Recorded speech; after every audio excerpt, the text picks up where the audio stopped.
गांधी महाराष्ट्रात जेव्हा जेव्हा आले तेव्हा खोटं बोलले। त्यांच्या जाहीरनाम्यात त्यांनी असं म्हटलं होतं की काँग्रेसला निवडून द्या, खटाखट खटाखट खटाखट 8,500 रुपये देऊ। राहुल गांधी महाराष्ट्रात आले आणि छत्रपती शिवरायांच्या स्मारकाबद्दल नरेंद्र मोदीवरती जोरदार टीकास्त्र सोडलं। या टीकास्त्रानंतर चंद्रशेखर बावनकुळे यांनी राहुल गांधीवरती देखील जोरदार टीकास्त्र सोडलं। राहुल गांधी जेव्हा महाराष्ट्रात येतात तेव्हा खोटं बोलतात आणि काही वचन देऊन निघून जातात। महिलांना 8,500 रुपये देऊ, आमची सत्ता आणून द्या असं या ठिकाणी म्हणल्यानंतर देखील राहुल गांधी यांनी 8,500 रुपये दिले का? या ठिकाणी महिलांची माफी राहुल गांधी यांनी मागितली पाहिजे असं देखील या ठिकाणी चंद्रशेखर बावनकुळे हे म्हणाले। राहुल गांधी हे महाराष्ट्रात आल्यानंतर छत्रपती शिवरायांच्या पुतळ्याच्या स्मारकाबद्दल नरेंद्र मोदी यांच्यावरती जोरदार टीकास्त्र सोडलं। नरेंद्र मोदी यांनी माफी का मागितली आणि कुणाला मागितली असं देखील या ठिकाणी राहुल गांधी म्हणाले। नेमकं पुढे काय म्हणाले आपण जाणून घेऊया।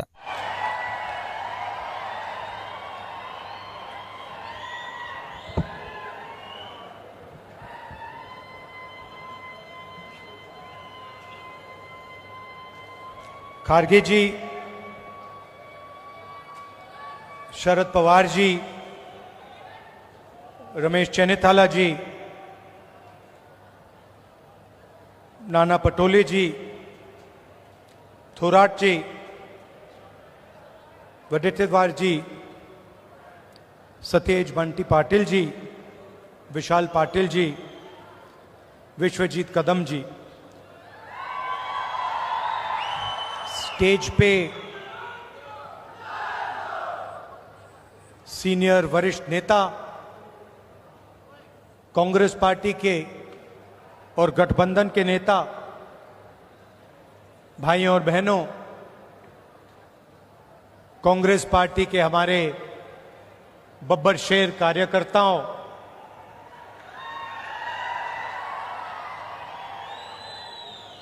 आपने सबको डरा रखा है, बीजेपी वालों को, और प्रेस के हमारे मित्रों, आप सबका यहां बहुत बहुत स्वागत, नमस्कार।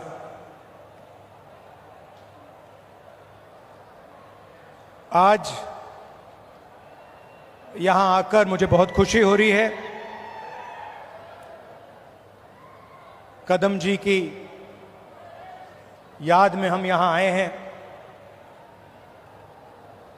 उन्होंने अपनी पूरी जिंदगी कांग्रेस पार्टी को, महाराष्ट्र को, देश को दी, विकास का काम किया, शिक्षा का काम किया और कांग्रेस पार्टी के साथ पूरे दिल से पूरी जिंदगी भर वो खड़े रहे। जब इंदिरा गांधी जी चुनाव हारी थी तब भी कदम जी उनके साथ थे। 2 बजे रात को उनकी मीटिंग ऑर्गेनाइज की थी, 2 बजे रात को पब्लिक मीटिंग ऑर्गेनाइज की थी। तो आज हम उनकी याद करते हैं। महाराष्ट्र प्रोग्रेसिव स्टेट है। अलग अलग लोगों ने यहां पर प्रोग्रेसिव काम किया, जनता को एक साथ लेकर इंस्पायर किया, और वो लोग महाराष्ट्र को रास्ता दिखाते हैं। बहुत लंबी लिस्ट है। शिवाजी महाराज जी, शाहू महाराज जी, फूले जी, अंबेडकर जी, इन सब ने महाराष्ट्र को नहीं मगर पूरे देश को जीने का तरीका, प्रगति और इंस्पिरेशन दिया। और मैंने खारगे जी से आज कहा, कांग्रेस प्रेसिडेंट हैं तो अंदर की बात आपको बताता हूं। हम जैसे ही लैंड किए तो मैंने खारगे जी से कहा कि खारगे जी, मैंने एक बात नोटिस की है। तो उन्होंने कहा क्या? मैंने कहा मैं आपके साथ कर्नाटक जाता हूं तो आप बहुत खुश हो जाते हो, जैसे ही आप जहाज से उतरते हो चेहरे पे मुस्कान होती है। मगर मैंने एक और बात देखी है, जब आप महाराष्ट्र आते हो तब भी आप बड़े खुश होते हो, आपके चेहरे पे मुस्कान होती है। तो एक सेकंड में उन्होंने जवाब दिया, राहुल, महाराष्ट्र में कांग्रेस पार्टी की विचारधारा बहुत गहरी घुसी हुई है, इसलिए जब मैं यहां आता हूं मुझे खुशी होती है। यहां पे विचारधारा कांग्रेस की है, अंबेडकर जी की है, शिवाजी महाराज, फूले जी की है, और इसीलिए मुझे यहां आकर उतनी ही खुशी होती है जितनी मुझे कर्नाटक में जाकर होती है। और यही मेरी फीलिंग है। जब भी मैं महाराष्ट्र आता हूं मुझे लगता है कि ये जो प्रदेश है हमारी विचारधारा का गढ़ है, फाउंडेशन है, और आप लोगों के डीएनए में हमारी विचारधारा है।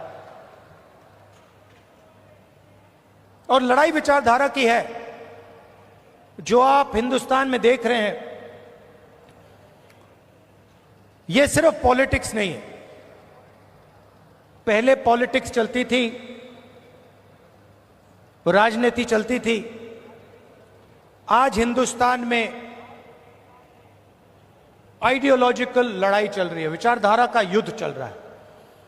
और एक तरफ कांग्रेस पार्टी और ये सब महापुरुष, और दूसरी तरफ बीजेपी। हम सोशल प्रोग्रेस चाहते हैं, हम सबको जोड़कर एक साथ आगे ले जाना चाहते हैं, और वो चाहते हैं कि चुने हुए लोगों को हिंदुस्तान का पूरा फायदा मिले, दलित दलित रहे, पिछड़े लोग पिछड़े रहें, आदिवासी आदिवासी रहें, और जो जात का ढांचा है वो वैसा का वैसा रहे। ये हम दोनों के बीच में लड़ाई है, और ये आपको पूरे देश में दिखेगी। वो नफरत फैलाते हैं, हिंसा फैलाते हैं, एक धर्म को दूसरे धर्म से लड़ाते हैं, एक जात को दूसरी जात से लड़ाते हैं, एक भाषा को दूसरी भाषा से लड़ाते हैं। मणिपुर देखिए, पहली बार हिंदुस्तान की हिस्ट्री में सिविल वॉर जैसा माहौल बना हुआ है, मगर आज तक 1.5 साल हो गया, आज तक हिंदुस्तान के प्रधानमंत्री मणिपुर नहीं गए, जा ही नहीं सकते, क्योंकि वहां पे बीजेपी के लोगों ने आग लगाई। तो ये लड़ाई चल रही है। भारत जोड़ो यात्रा में कन्याकुमारी से हम कश्मीर चले। लोग कहते हैं कि राहुल गांधी कन्याकुमारी से कश्मीर चला। नहीं, मैं अकेला नहीं चला था, लाखों लोग हमारे साथ कन्याकुमारी से कश्मीर चले थे। महाराष्ट्र में, केरल, तेलंगाना, उत्तर प्रदेश, मध्य प्रदेश, हर प्रदेश के लोग चले थे, और एक लक्ष्य था जो एक लाइन में हमने कह दिया, नफरत के बाजार में मोहब्बत की दुकान खोलनी। हमें नफरत की राजनीति नहीं चाहिए, नफरत का हिंदुस्तान नहीं चाहिए, हमें मोहब्बत की राजनीति चाहिए, मोहब्बत का हिंदुस्तान चाहिए। हम भाईचारा देखना चाहते हैं, हम एक दूसरे की इज्जत करना चाहते हैं। यह फर्क है। आप देखिए, देश के कोने कोने में ये लोग नफरत फैलाते हैं, और ये नई चीज नहीं है, ये सदियों से कर रहे हैं। और ये विचारधारा की लड़ाई भी पुरानी है। आज ये लड़ाई कांग्रेस पार्टी और बीजेपी के बीच में है। इससे पहले यही लड़ाई फूले जी ने लड़ी, यही लड़ाई शिवाजी महाराज ने लड़ी। विचारधारा उनकी और हमारी मिलती है। उनकी विचारधारा में और कांग्रेस पार्टी की विचारधारा में कोई फर्क नहीं। चाहे वो अंबेडकर जी हों, शाहू जी महाराज हों, शिवाजी महाराज हों, फूले जी हों, अगर आप उनको पढ़ें, उनके आइडियाज को देखें, समझें, तो आपको पता लगेगा कि फूले जी के आइडियाज, अंबेडकर जी के आइडियाज, शिवाजी महाराज के आइडियाज हमारे कॉन्स्टिट्यूशन में आज है। और चुनाव में हमने साफ कह दिया कि लड़ाई विचारधारा की है। बीजेपी के लोग हिंदुस्तान के संविधान को खत्म करना चाहते हैं। सीधी सी बात है, आप देख लीजिए, जहां भी ये अपने लोग डाल सकते हैं वहां ये अपने लोग डाल देते हैं। चाहे वो इलेक्शन कमीशन हो, चाहे वो शिक्षा के इंस्टीट्यूशंस हो, लीगल सिस्टम हो, ब्यूरोक्रेसी हो, ये मेरिट नहीं देखते हैं। आज हिंदुस्तान में इनकी आंखों में एक ही तरीका का मेरिट है। अगर आप आरएसएस के हो तो मेरिट है, अगर आरएसएस के नहीं हो तो आपके लिए इन संस्थाओं में कोई जगह नहीं। और हर रोज ये कॉन्स्टिट्यूशन पर आक्रमण करते रहते हैं, कोई ना कोई नया तरीका ये निकालते रहते हैं। हमने जाति जनगणना की बात की। हमने कहा कि देखिए, देश में पता लगाना है कि किसकी कितनी आबादी है और किसका कितना हक बनता है। मैंने कुछ गलत बोला? सही बोला ना कि यह पता लगाना है, अलग अलग वर्ग के लोग हैं, ये कितने हैं, इनकी आबादी कितनी है और इनका हक क्या है और कौन सी संस्थाओं में इनके लोग हैं। एक प्रकार से हम स्नैपशॉट लेना चाहते हैं कि हिंदुस्तान में आज क्या हालात है। बीजेपी के लोग एकदम कहते हैं नहीं। हमने दबाव डाला, न्याय यात्रा की, और पहले ये सारे के सारे लोग कहते थे कि जाति जनगणना के हम खिलाफ हैं।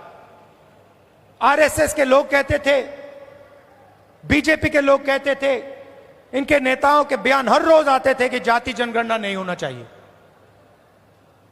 हमने दबाव डाला और कुछ दिन पहले कंफ्यूजन में आरएसएस कहती है कि हां, जाति जनगणना जरूरी है। अगर आप आज कह रहे हो कि जाति जनगणना जरूरी है, तो पिछले 6 महीने में आप क्या कह रहे थे? मैं आपको बता रहा हूं, पार्लियामेंट में हमने कहा है, पार्लियामेंट के फ्लोर में, लोकसभा में मैंने कहा है, कुछ भी हो जाए जाति जनगणना करवाएगी कांग्रेस पार्टी, करवाएगी, हमारा गठबंधन करवाएगा। क्योंकि हम जानना चाहते हैं, हम देश की सच्चाई समझना चाहते हैं।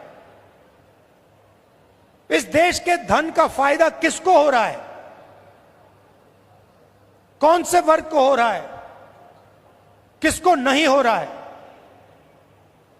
यह हम जानना चाहते हैं और यह हम काम करवा के दिखाएंगे। भाइयों और बहनों, आज हमने कदम जी की मूर्ति का उद्घाटन किया और जब मैं वहां था, मैं सोच रहा था कि कदम जी ने 60 साल आपके साथ काम किया, ट्रांसपेरेंसी के साथ, मोहब्बत के साथ उन्होंने काम किया, ईमानदारी के साथ उन्होंने काम किया। 60 साल में उन्होंने आपसे कभी माफी नहीं मांगी। क्यों नहीं मांगी? क्योंकि जरूरत नहीं पड़ी। यह सच्चाई है। माफी वही मांगता है जो गलत काम करता है। जिसने गलती ही नहीं की उसको माफी किस चीज की मांगनी है? यहां कुछ ही दिन पहले शिवाजी महाराज की मूर्ति बनाई गई और मैंने अखबार में पढ़ा कि प्रधानमंत्री ने कहा मैं शिवाजी महाराज से माफी मांगता हूं। अब मैं ये समझना चाहता हूं प्रधानमंत्री जी ने किस कारण माफी मांगी? अलग अलग कारण हो सकते हैं। पहला कारण हो सकता है कि ये जो मूर्ति थी इसका कॉन्ट्रैक्ट आरएसएस के एक व्यक्ति को दी गई। पहला कारण यह हो सकता है। शायद प्रधानमंत्री जी कह रहे हैं कि नहीं, मैंने गलती की, मुझे यह कॉन्ट्रैक्ट आरएसएस के व्यक्ति को नहीं देनी थी, यह मुझे कॉन्ट्रैक्ट मेरिट पे देना था। शायद वो गलती हो सकती है। दूसरी गलती हो सकती है कि मूर्ति के बनने में भ्रष्टाचार हुआ, चोरी हुई। शायद प्रधानमंत्री इसके लिए माफी मांग रहे हैं कि मैंने जिसको कॉन्ट्रैक्ट दिलवाया उसने भ्रष्टाचार किया, महाराष्ट्र के लोगों से चोरी की। यह कारण हो सकता है। तीसरा कारण हो सकता है कि आपने शिवाजी महाराज की मूर्ति बनाई, उनकी याद में आपने मूर्ति बनाई और आपने इतना भी ध्यान नहीं दिया कि वो मूर्ति खड़ी रहे। मैं आपको गारंटी देता हूं, कदम जी की जो मूर्ति बनी है ना, आप यहां 50, 60, 70 साल बाद आ जाइए, यहां आपको दिखेगी।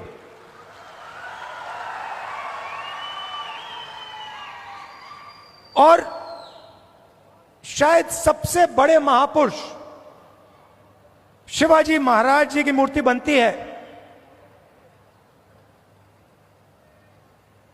और कुछ ही दिनों में भ्रष्टाचार के कारण, गलत व्यक्ति को कॉन्ट्रैक्ट देने के कारण वो मूर्ति गिर जाती है।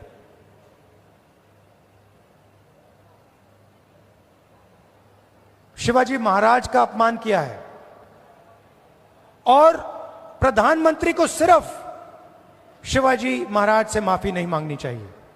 अगर माफी मांग रहे हैं तो महाराष्ट्र के हर व्यक्ति से माफी मांगनी चाहिए। और प्रधानमंत्री जी को यह भी समझाना चाहिए कि आप सिर्फ 2 लोगों की सरकार क्यों चलाते हो।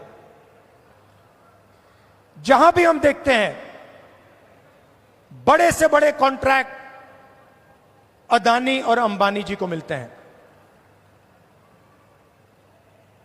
मैंने पार्लियामेंट में भाषण दिया। पार्लियामेंट में किसी का नाम लिया जा सकता है, मगर पहली बार मुझे कहा गया कि पार्लियामेंट हाउस में अपने भाषण में मैं अदानी और अंबानी का नाम नहीं ले सकता हूं। तो फिर मैंने कहा ठीक है भैया, आप चाहते हो कि मैं ना लूं, मुझे कुछ ना कुछ तो कहना पड़ेगा। अगर अंबानी अदानी नहीं चाहते हैं तो मैं कुछ और कह देता हूं। तो मैंने उनका नया नाम बनाया है A1 और A2। पूरा का पूरा काम A1 और A2 का हो रहा है। प्रधानमंत्री जी ने इसके लिए माफी किसी से नहीं मांगी।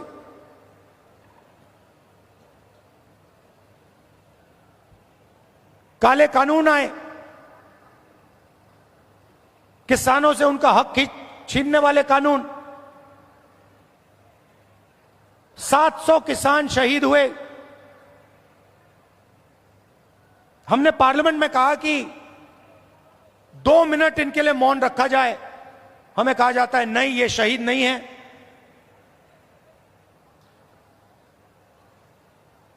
दो लोगों को फायदा पहुंचाने के लिए हिंदुस्तान के सारे स्मॉल और मीडियम बिजनेसेस को खत्म कर दिया।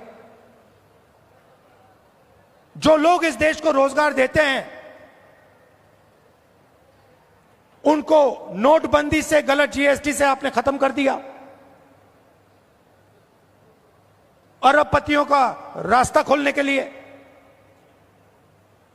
उनसे भी आप माफी मांगिए,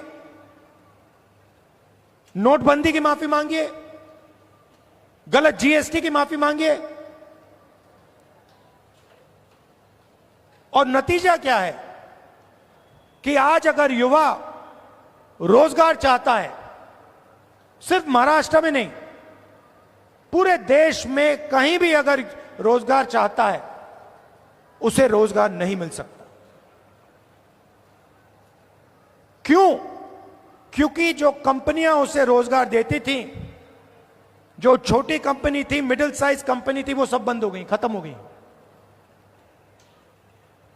भाइयों और बहनों, अंबानी और अदानी इस देश को रोजगार नहीं दे सकते हैं। रोजगार कौन दे सकता है? रोजगार छोटे बिजनेस वाले दे सकते हैं, रोजगार मीडियम साइज बिजनेस वाले दे सकते हैं, जो छोटी फैक्ट्रियां चलाते हैं, मिडिल साइज फैक्ट्रियां चलाते हैं, जो चीजें बनाते हैं, ये लोग दे सकते हैं।